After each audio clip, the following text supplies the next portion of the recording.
Few historical figures rise and fall as dramatically as King Nebuchadnezzar II of Babylon. Known for his impressive accomplishments and grand ambitions, Nebuchadnezzar reached the heights of power, but it was his personal downfall and rediscovery of faith that truly defined his legacy.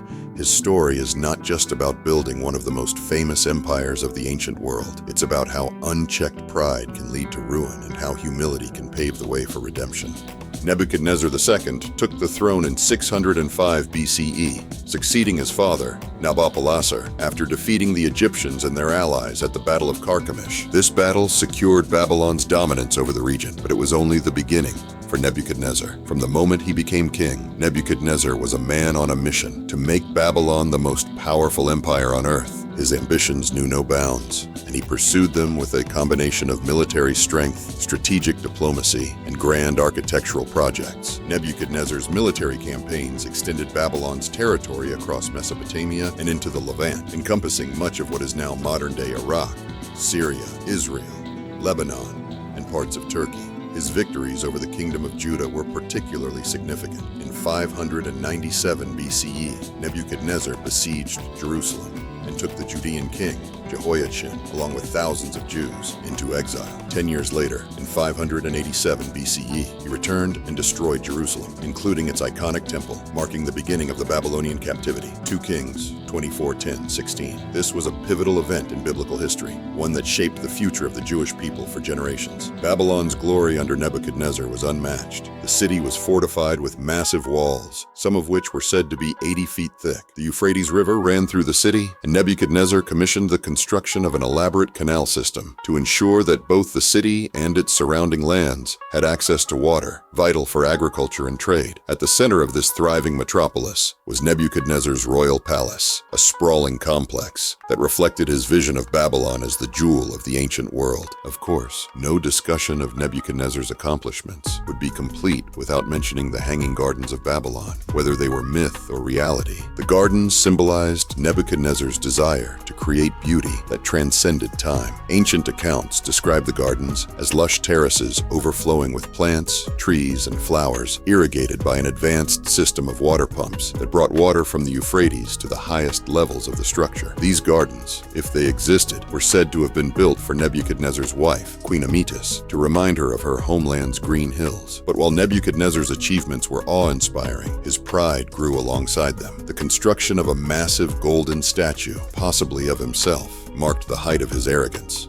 Daniel 3:1. He demanded that all subjects, including the Jewish captives, bow down and worship the statue. When Shadrach, Meshach, and Abednego refused, Nebuchadnezzar ordered them to be thrown into a blazing furnace, but God saved them from the flames, demonstrating his power over even the most formidable king. Daniel 3:24-25. Despite this miraculous event, Nebuchadnezzar's heart remained hardened, and his pride continued to swell. Nebuchadnezzar's downfall began, as many falls do, with a dream. In the ancient world, dreams were often seen as divine messages, and Nebuchadnezzar's dream of a giant tree was no exception.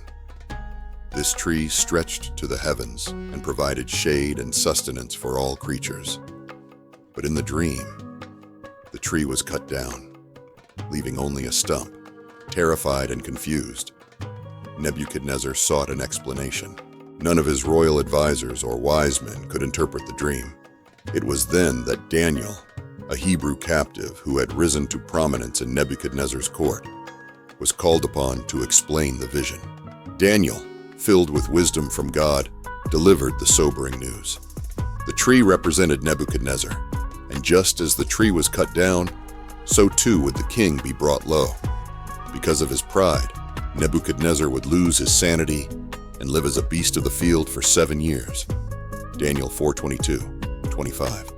Daniel urged the king to repent, to humble himself before God, and acknowledge that his power came not from his own hand, but from the Lord Almighty. Despite the clear warning, Nebuchadnezzar continued in his pride. 1 year later, while standing on the roof of his palace, he looked over the city and proclaimed, "Is this not Babylon the Great, which I have built by my mighty power and for the glory of my majesty?" Daniel 4:30. At that very moment, a voice from heaven pronounced his judgment, and Nebuchadnezzar was struck with madness. What followed was a period of 7 years in which Nebuchadnezzar lived like an animal. The Bible describes how he was driven away from people and ate grass like the ox. His body was drenched with the dew of heaven until his hair grew like the feathers of an eagle and his nails like the claws of a bird. Daniel 4:33. This once great king, who had ruled over the mightiest empire of the ancient world, now wandered the fields, his mind lost, his body reduced to that of a wild creature. His subjects watched as the most powerful man on earth was brought to his knees, a living example of the price of pride. After 7 years of living in madness, Nebuchadnezzar's sanity was suddenly restored. At that moment, he lifted his eyes to heaven and acknowledged the God of Israel as the true ruler of the universe. His declaration, his dominion is an eternal dominion.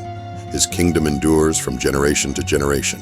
Daniel 4:34 marked a profound transformation in the king's heart. This was no mere lip service. Nebuchadnezzar had truly learned the lesson of humility, understanding that his power and achievements were not his own, but gifts from God.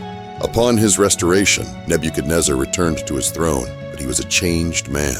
His reign, once marked by pride and self-glorification, now became one of wisdom and justice. He understood that leadership was not about elevating himself, but about serving his people and acknowledging a power greater than his own.